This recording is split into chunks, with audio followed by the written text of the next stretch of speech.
Steve, obviously unchanged side. You're pretty happy with the way the team went against the Waratahs, and you're keen to keep that combination together? Yeah, I thought we bounced back well. Quite disappointed after the Chiefs game, and we had a week off. The guys had a chance to freshen up there, and I thought they played really well against the Waratahs. They had a really good training week and put that performance through the training week into the performance on the field. So, yeah, I think we're sort of trying to keep that momentum going now. We've got the same team, bar Michael Dowsett comes back onto the bench. Joe Powell will go and play a little bit of club rugby for Vikings. He wasn't lucky enough to get on the field on the weekend, but hopefully get 80 minutes out there against Uni North. And just on Jared Butler, a bit of a boost in the lead up to this game, him signing a one-year contract extension. Only 1 year though, there was no thought of trying to get him to sign a little bit longer? Yeah, I mean the difficulty there is that Poe's away for a year and we'll be back the following year, so we sort of have to see where our budget lies in that following year. Yeah, I think ideally both parties would have liked to have done a 2-year deal, but yeah, a little bit hamstrung at the moment just working out the deal with Poe. Ben, I guess he's a guy who's already shown he can step into that role for you guys. Yeah, I think had a full season there and did a fantastic job last weekend. I think coming back from injury and it's an injury that you've got to be conscious of when you're out there on the field, because you've got to put your body on the line in that position. And he had a tremendous game. Maybe not the presence on the ball that he would have liked, but he's shown improvement each week in terms of getting on the ball. But his understanding of the game is second to none. I think in the forwards he probably reads the game better than anyone else. What about we've spoken about it a few times this year, the Australia-New Zealand rivalry there. Obviously it extends into Wallabies v All Blacks. Yeah. Now more games between Australian teams and New Zealand teams in Super Rugby as well. A lot of talk that New Zealand teams are dominating that at the moment. Yep. How do you view it?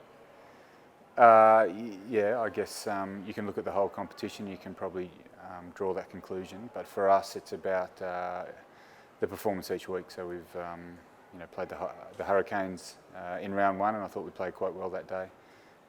The Chiefs here in round round 6 was a little bit disappointing for us. So this is another opportunity now for us to go against a New Zealand side, and they're all slightly different, but I think they've all started to play some really good football over the last couple of weeks. So it's irrespective of the stats of the competition, it's a big game for us this weekend because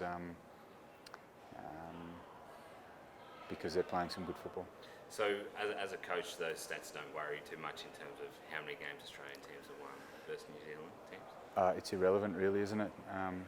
You're trying to put a performance down each week, and looking at the stats is not going to help that performance on the weekend. So particularly for us, I think when we come up against the New Zealand sides, we're looking at the specific individuals within that team that we're against, and the strengths and weaknesses of those teams.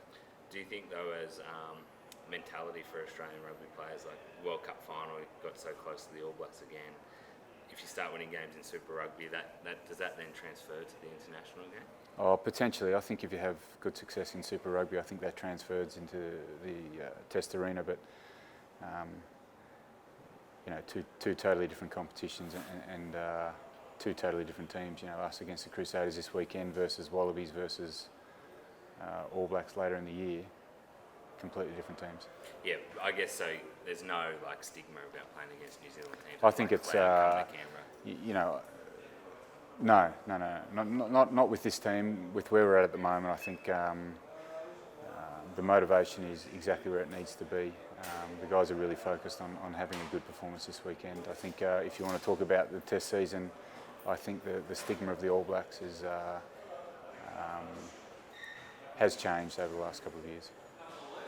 Jordan Smiley obviously can't replace Itavaya quickly, but Jordan's defensively really good last week. Yeah. Position he hasn't played a lot of at 8. Yeah, but he's trained a lot there, so he hasn't had a lot of time on the field, but certainly trained a lot there, and I think his understanding of the role is exactly where it needs to be. He had a really good defensive game, put some good tackles on the weekend, and I think in attack he's sort of, he's quite an athletic sort of a number 8, so he's got some good skills in attack as well. I think he's really suited to that position at the moment. Well equipped for Kieran Reid this weekend.